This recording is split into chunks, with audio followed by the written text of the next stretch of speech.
Al segle XIX, la crisi de l'antic règim i la construcció de l'estat liberal.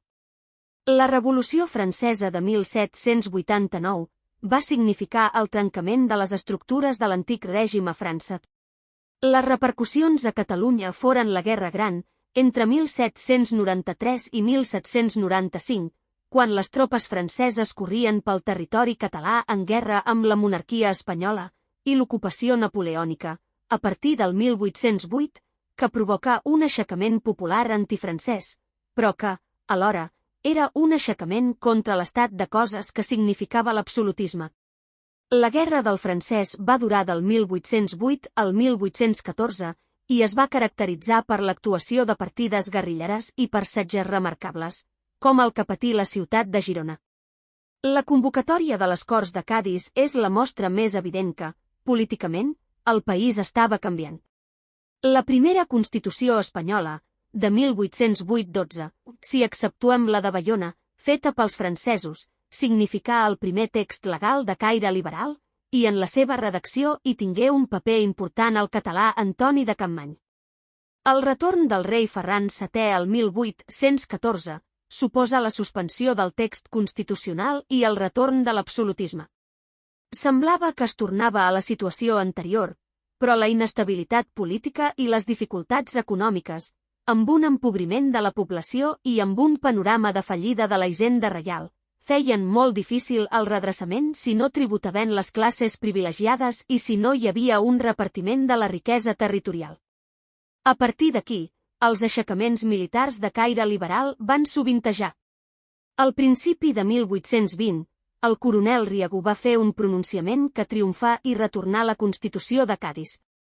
El trienni liberal, tal com es coneix aquest període, tendia a aplicar mesures liberals per tal de redreçar l'economia, la llibertat econòmica industrial, la primera desamortització eclesiàstica i altres. Reordenar la presència de cases de religiosos i afavorir les llibertats públiques.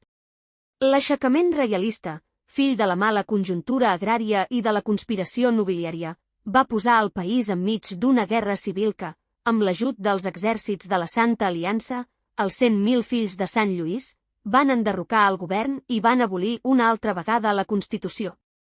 Entraríem posteriorment a la dècada ominosa 1823 al 1833, que va tirar enrere totes les mesures decretades durant el trienni liberal.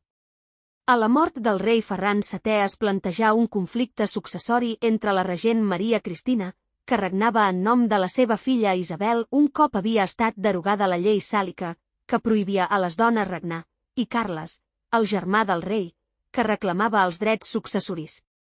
Això seria l'origen del carlisme, que tants anys durà en la història d'Espanya. De 1833 a 1874 veurem com, per una banda, Espanya es va formant com un estat liberal i, per l'altra, es noten tensions de tota mena en la seva consolidació.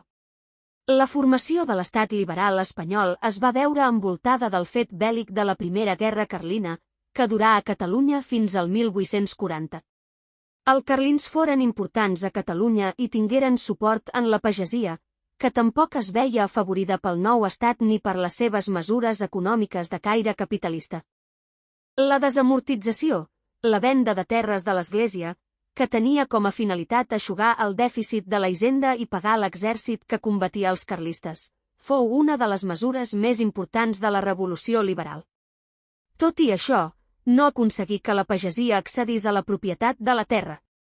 Els efectes de la guerra carlina propiciaren aixecaments populars a la ciutat de Barcelona, com per exemple el de 1837, coneguts com bullangues, que mostraven també el descontentament de la població urbana davant la seva situació i que desembocaren en accions anticlericals. La controvèrsia política la protagonitzaven els moderats i els progressistes. Els primers tenien un concepte més autoritari, volien donar més protagonisme a la corona, eren més restrictius amb les llibertats i apostaven per un sufragi restringit.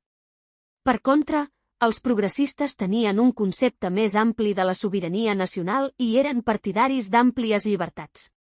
Durant aquests anys hi hagué governs progressistes i moderats, i aquests últims serien predominants i, en última instància, els que caracteritzarien l'estat liberal espanyol. El general Prim, el 1868, encapçalà una insurrecció militar de signe progressista que obrí les portes al conegut sexenni revolucionari.